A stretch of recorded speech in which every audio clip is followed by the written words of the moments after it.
Hello everyone and welcome to this Lianza webinar, the first webinar for 2016. Just bear with me while I get the presentation up. The wonders of technology. So I'm really happy to be able to share with you some information about the recent trip I did to Germany. So I was fortunate enough to get to be involved in a trip which was organised by the Federal Foreign Office of Germany. So it was a trip that they put together based around the theme of libraries, and the theme of libraries working within a context of the reunification of Germany.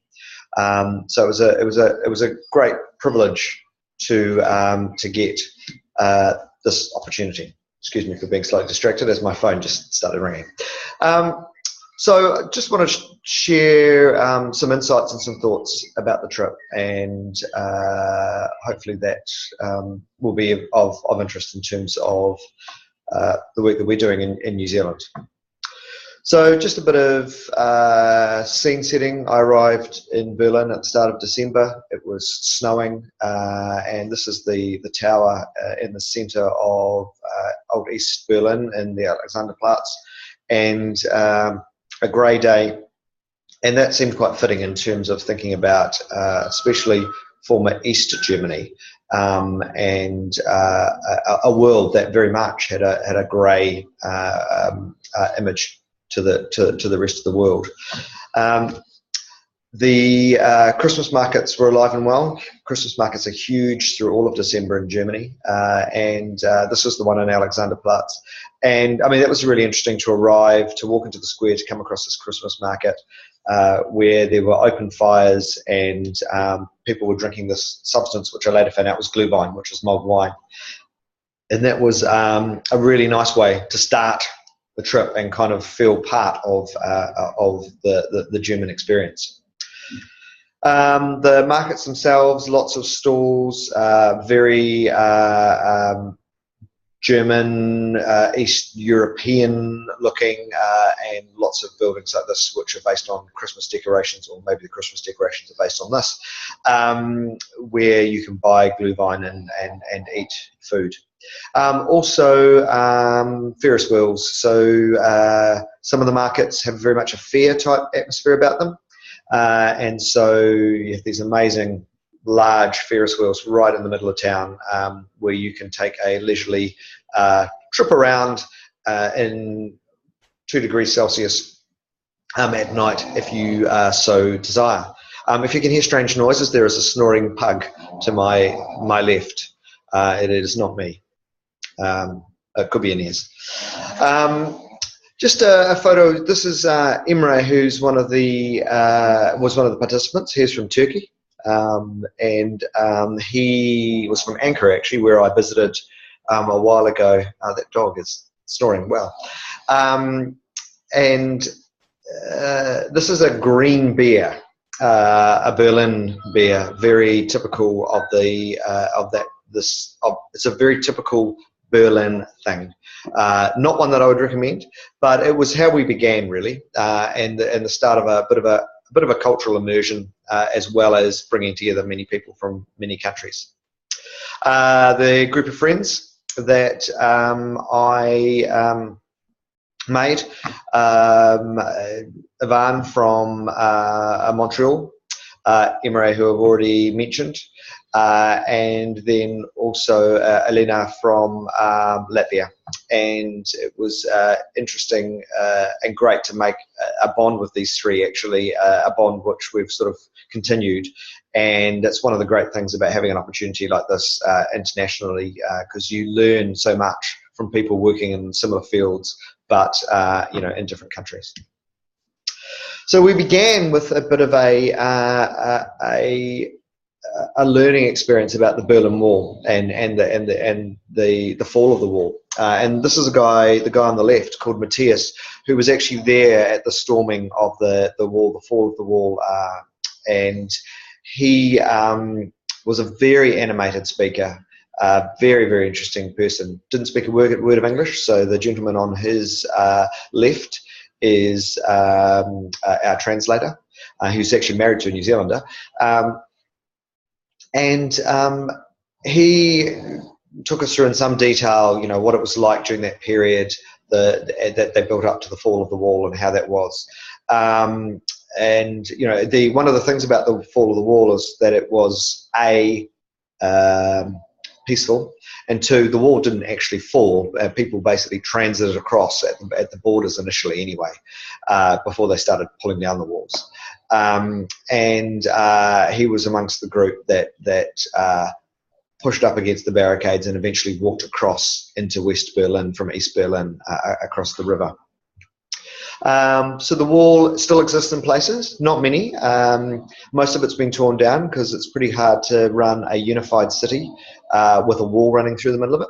But it is still there in places as a reminder, and it's an interesting thing to see.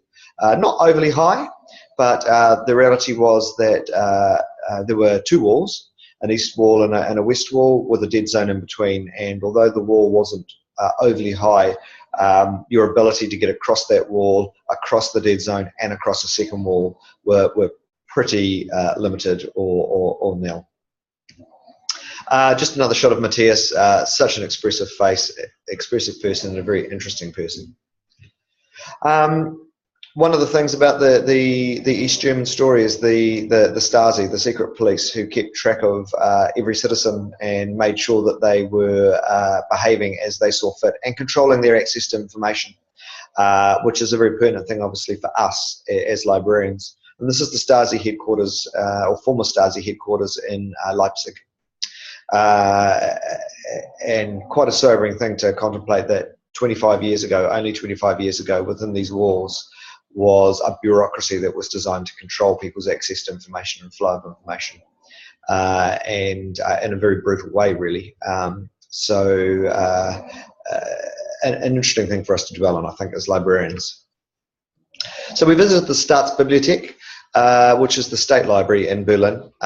This is some of their information points, catalogues, and an interesting combination of bright use of colour, but also a very traditional building, and that was one of the stark contrasts for me at the Staatsbibliothek. The main sort of reading room, big space, definitely designed around people coming in, studying and reading, researching.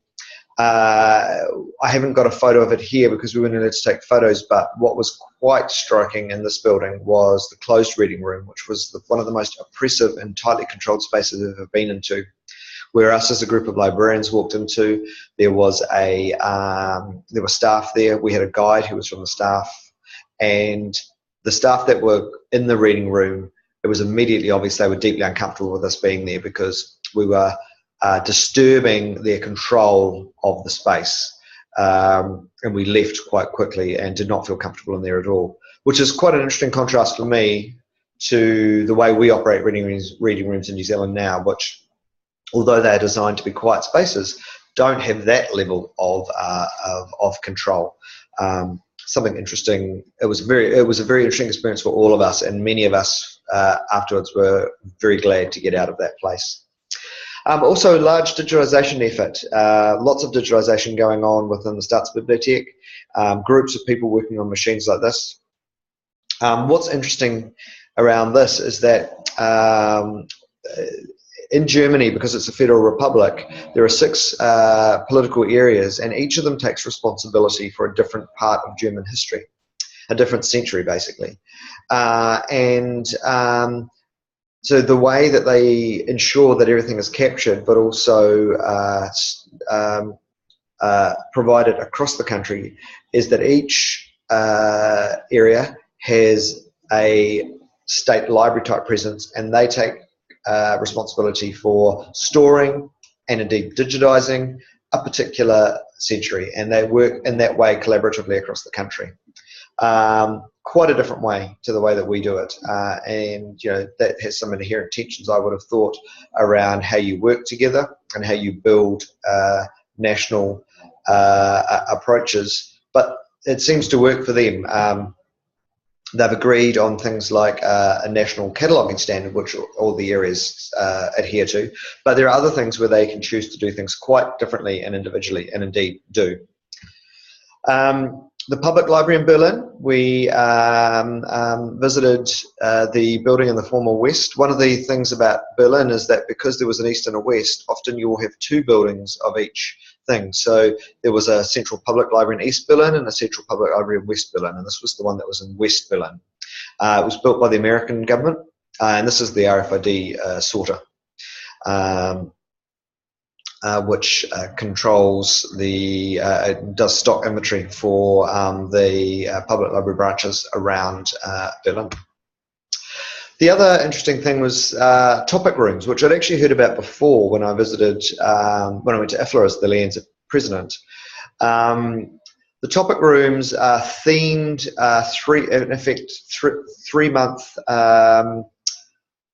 exhibitions or explorations on a topic, which enable people to learn more about a particular current theme, pertinent theme.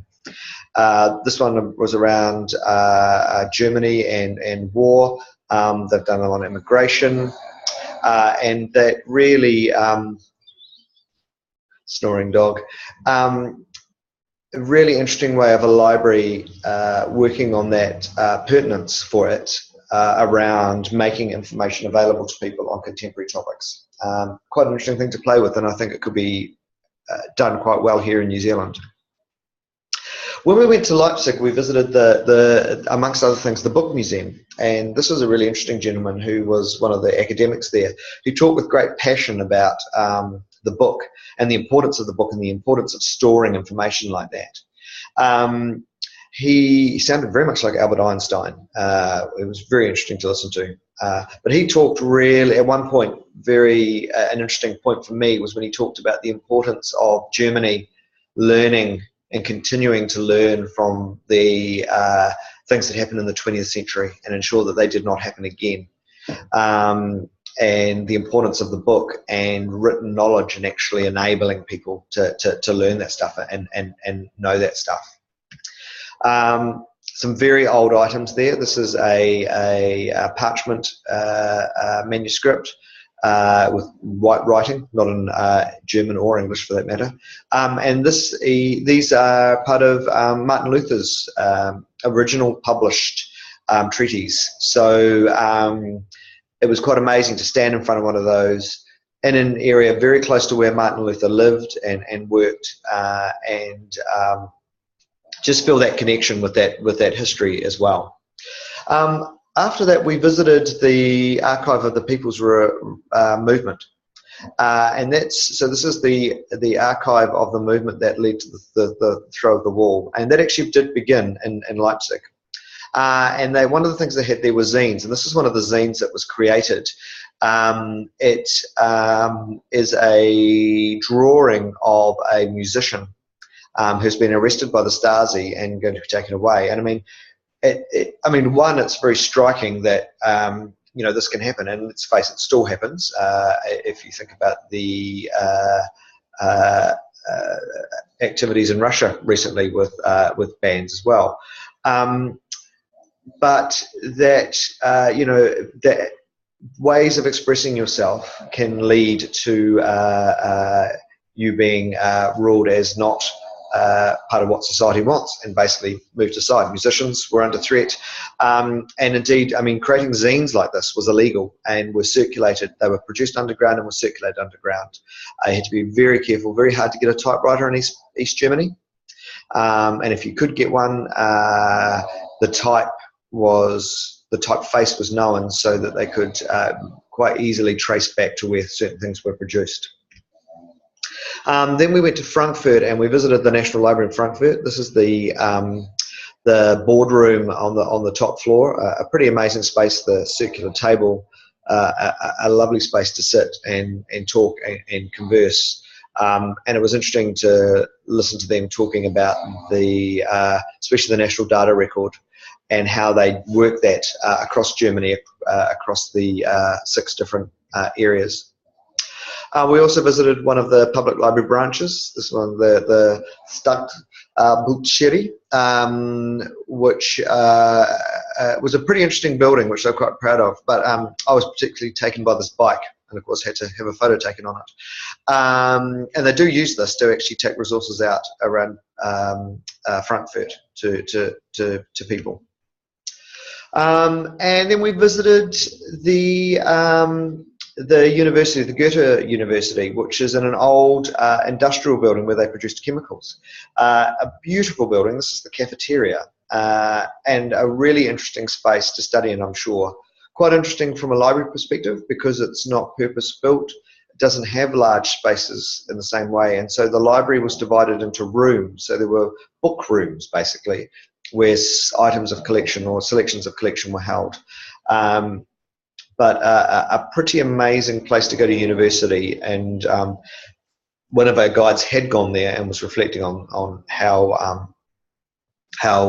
pleasant it was to go to university there. And indeed, I mean, a space, a cafeteria like that, even a space that is kind of conducive to thinking, I think, which is obviously a huge part of the role of universities and indeed the roles that libraries play. When we were in Leipzig, we visited the university there, and the director there, who wasn't a librarian, talked about the fact that he viewed the reading rooms, which they still had, not as places to read, but as places to actually take in information, create knowledge, to learn and reflect. And that the reading room was a wee bit like a church in some ways, a place that people came to be and experience and create knowledge. And that's how he'd always viewed the reading room, and that the reading room was never about a book.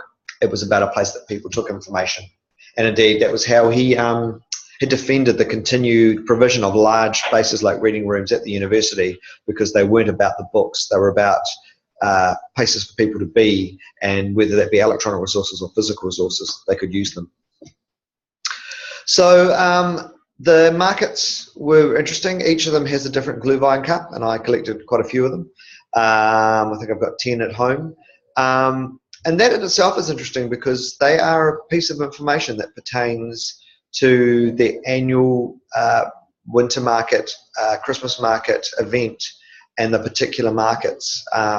And one of the reasons I collected them was because they're a touch point to the trip, but also these places in Germany. And that just set me thinking a wee bit about the different ways that we kind of store information and connect information, which isn't necessarily just through the predictable written tomes. Ampelman, the reason I put this in is because I think it's an interesting story. Ampelman, for those of you who don't know, is the cross and stop signs for pedestrians that was in East Berlin. And after the fall of the wall, they were going to replace Ampelman with the standard international symbol. But the tourist in particular actually really took to Ampelman, and so they've kept it. So when you're in Berlin, sometimes it's not easy to know whether you're in the former East or West. If you look at the crossings, you can tell because the Ampelman crossings are only in the former East Berlin. So again, a really interesting thing of where a decision could have been made and Ampelman could have been gone as a functioning thing. I'm sure they would have kept it as an idea for tourism, etc. But it's a connection to the past, and sometimes those connections to the past aren't just through written books or recorded information. Sometimes they're through things like this and what that means. It's a really nice, I found it a really nice thing when I wandered around Berlin. I'd walk up to the corner and go, oh yeah, still in East Berlin. Nope, must be in West Berlin now. Just a different way of thinking about the way information is stored and our past is stored. Lots of building in Berlin, especially in the areas of East Berlin and close to where the wall was. This is the former Prussian palace, which is being rebuilt. It was knocked down by the East Germans, and a different palace was built there, a people's palace. And they took the decision after the fall of the wall to build a new one, a Prussian palace. So this is on the design of the old palace. Quite controversial when they decided to do it, because some people didn't like the connection to the Prussian Empire. But a real symbol of how Germany is still connecting to its past and the importance of the past to Germany. Checkpoint Charlie. Very famous, quite commercial. You can get your photo taken there with somebody dressed up like an American soldier. But an interesting place to see, but a bit of an unfortunate commercial approach, I think, to that piece of the past. And when we were in Berlin, we were taken on a tour of the Federal Foreign Office, who had arranged for the trip for us, and we had dinner up in their big boardroom. And so this is the silver service dinner or lunch that we had, which was a really interesting point in time, because one of the things that was quite touching about this was the staff talking about their experience through East Germany and the fall of the wall and what that meant. And it was quite an emotional conversation for them, and so that was quite a lovely thing to experience, and I felt very lucky to be there with this group of people, having a lovely lunch, but also learning and thinking about that journey that people have been on. We were there just after the massacre in Paris at the Eagles of Death Metal concert, and so this is actually the French embassy right beside the Brandenburg Gate, and the flowers outside it. And that was quite a touching reminder of how this event had just happened and how significant that was in Europe. And indeed the tensions in Europe, which were not visible to me in Germany. I didn't experience any time where I thought, oh, there's lots more security here. But this was a definite reminder of the stuff that was going on. The Christmas markets, Leipzig Christmas market, the oldest and reputedly best in Germany, and it was pretty amazing. If you ever do go over the Christmas period to Germany, I would certainly encourage people to visit that market. And when we were in Frankfurt, the one cultural thing we did, or major cultural thing we did, was to go to the Alt Opera, which is the old opera house. And we were lucky enough to go in the evening to a performance of Bach's Christmas Oratorio. So this is the outside of the building, and this is the inside of the building. A pretty amazing building and an amazing experience to go to a performance of the Oratorio in Frankfurt in December over that Christmas period. Certainly one of the special things of the trip.